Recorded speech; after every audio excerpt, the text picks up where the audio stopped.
Good afternoon, everyone. This is Team RI Soccer consisting of Christopher, Zachary, Pritish, and Arnav. On to our self introductions now. Christopher and Arnav were mainly working on software, and Zachary and Pritish on hardware. Christopher has prior experience in soccer lightweight, but the rest only have experience in rescue. On to hardware. We have three layers of PCBs and a handle. PCBs are used to reduce the connection of components via wires, since wires are less durable and not as secure. They were designed using AutoCAD and traces were done in EasyEda. On the middle plate, two compound eyes are mounted with standoffs, one facing forward and the other facing backwards for 360-degree vision. A motor driver is mounted above the plate, a ball capture zone is included, as well as a slot to accommodate the battery. On the top plate, the Teensy 3.5 reads from ultrasonic sensors, a UM7 compass, and the Teensy LC on the bottom plate. We had a mix of ultrasounds as we had insufficient joint max ultrasounds. A voltage regulator is used to convert the 12 volts from the motor driver to 5 volts. On the bottom plate are our motors and boundary detection system.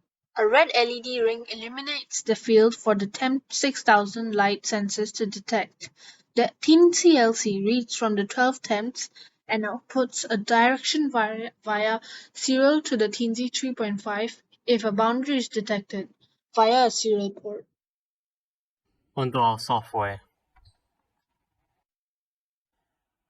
We use Git for version control and Platform IO and VS Code to program the microcontrollers. Our source code is split into mainly three parts: drivers and libraries, striker and goalie logic, and example test codes.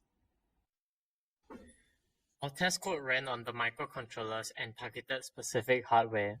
Temps were tested by shining an LED at them individually and checking if the readings changed accordingly. We ensured the LED ring was functional by sending commands for different colors periodically and checking for changes. Ultrasounds were tested and calibrated by moving a solid board a certain distance away from the sensor and comparing the readings with the actual distance. The compass was calibrated using the redshift serial interface and tested by implementing compass correction on the board. Compound eyes were tested by moving the IR ball around them and checking if the output angle and corresponding intensities were accurate. Motors were tested by making the board move in a specific direction. One problem faced was that the compass would drift over time. Instead, we used the raw readings which did not drift but were more erratic. Initial readings were taken at startup to account for offsets. Stable yaw readings meant that localization could also be more accurate. Another problem is that the ultrasounds were unstable, though the peaks were usually accurate. The sensors on both sides of the board are used to calculate the position unless the reading is wrong, reducing the error caused by being blocked by obstacles.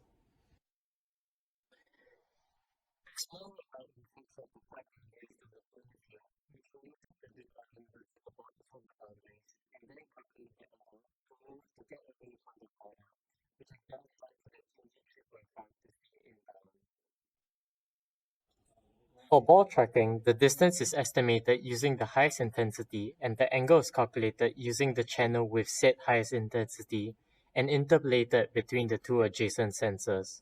However, in the rare case that it does, the rotation of the ball causes the intensity of the IR to be wrong. With the angle and distance, the bot can move towards the ball. As the robot comes from in front towards the ball, it orbits more around the ball when approaching. As the robot goes behind the ball, it will do its assigned job, which we will cover later on. Now on to strategy. We use a goalie and striker so that the whole field is covered, making it more difficult for the enemy to score. Using two strikers is unfavorable as the goal would be unguarded and the enemy can easily score if it gets past the strikers. The goalie guards the goal and intercepts the incoming ball.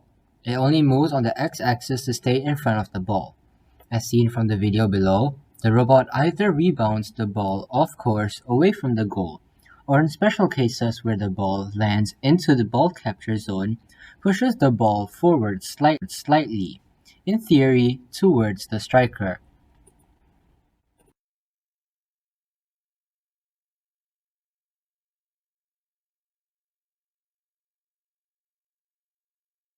The striker engages in scoring most of the time.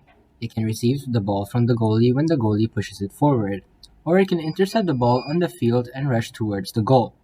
As can be seen in the video, the bot has to orbit around the ball before it can start scoring.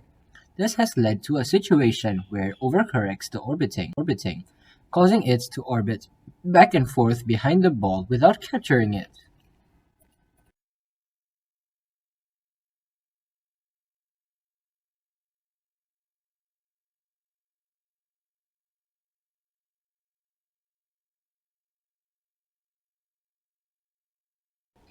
From the video, it seems that the striker is able to capture the ball at any position. However, it is hard for us to use the goalie effectively as one of the motors where the goalie does not work properly. Additionally, the boundary detection for both robots stopped working, which can be avoided in the future by making sure they work beforehand.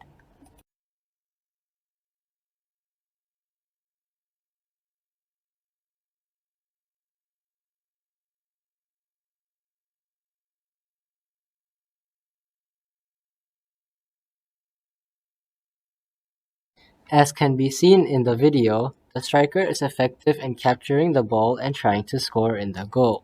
The goalie is also able to intercept the ball in time. However, the goalie was not able to get to the striker in time to intercept the ball sometimes, which will need to be fixed in the future.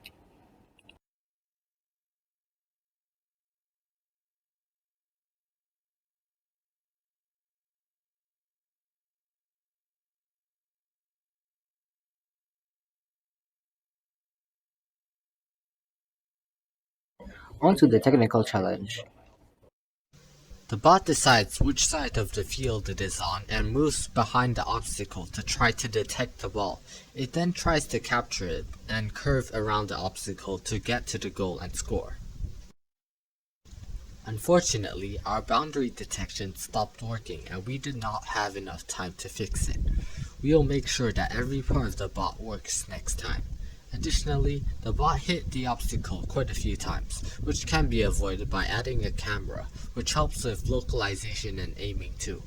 The robot could also not capture the ball sometimes, which could be addressed by tuning the constants better. On to our conclusions.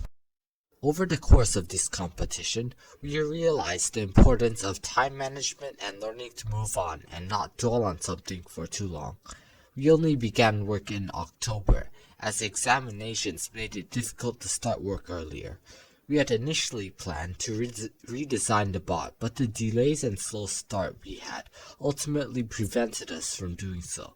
We also focused too much on one bot, causing the other to fall short of expectations and ability. Things also did not go our way all the time, like how the temps would sometimes break, forcing us to resolder them, and how the PCBs would sometimes start shorting randomly, which we still don't know the reason for. Nevertheless, we improved our technical skills like soldering, CADing, and programming, as most of us were new to soccer and didn't know how the bot worked before this competition.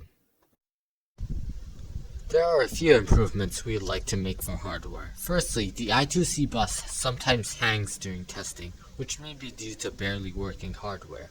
We are currently also searching for better ultrasounds that are more stable and have a longer range for better localization.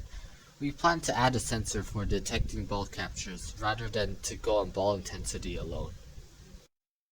For software, we should organize our code better, as large chunks of the goalie and striker code are currently the same.